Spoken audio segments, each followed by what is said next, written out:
নিশ্চয়ই আমি নির্বাচনের পূর্বে দলীয় আদর্শের পাশাপাশি আমি আমার নিজেকে একটা আত্মপরিচয় পরিচয় দিয়েছি জনগণের কাছে। আমি ইনশাল্লাহ আপনার মাধ্যমে বলতে চাই এবং এলাকার লোকজনকে আমি আশ্বস্ত করতে চাই যে আমার প্রতিশ্রুতি কখনই ওই প্রতিশ্রুতির জায়গা থেকে আমি কখনই সরব না। নতুন সরকারের যাত্রা শুরু, আজকে আপনি সংসদ সদস্য হিসেবে শপথ নিয়েছেন।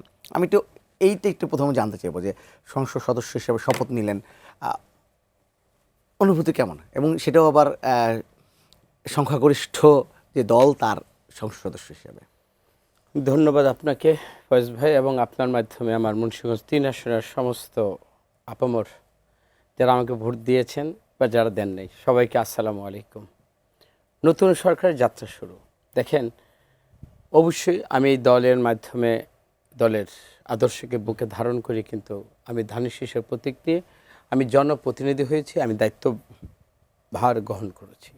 এটা আমার জন্য একটা পবিত্র আমানত, এবং মানুষের কাছে যে আমার প্রতিশ্রুত যে কাজ, এবং আমি কোন আঙ্গিকে, কোন নীতিমালা এবং কোন আদর্শের ভিত্তিতে, কোন সততা, আমার ইন্টিগ্রিটি, নিশ্চয়ই আমি নির্বাচনের পূর্বে দলীয় আদর্শের পাশাপাশি আমি আমার নিজেকে একটা আত্মপরিচয় পরিচয় দিয়েছি জনগণের কাছে।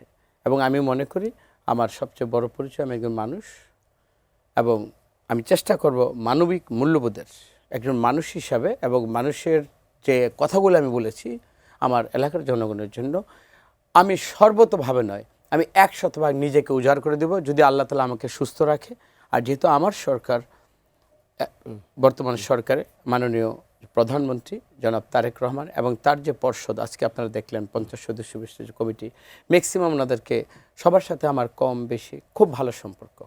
তো কেউ আমার অবশ্যই সিনিয়র লিডার যারা শ্রদ্ধাভাজন, এবং আমার কিছু কলিগস আছে, কিছু ছোট ভাই আছে। নিশ্চয়ই আমি সরকারের এই প্রথম একজন এমপি হিসাবে এলাকার প্রতিনিধিত্বের আমি সুযোগ পেয়েছি।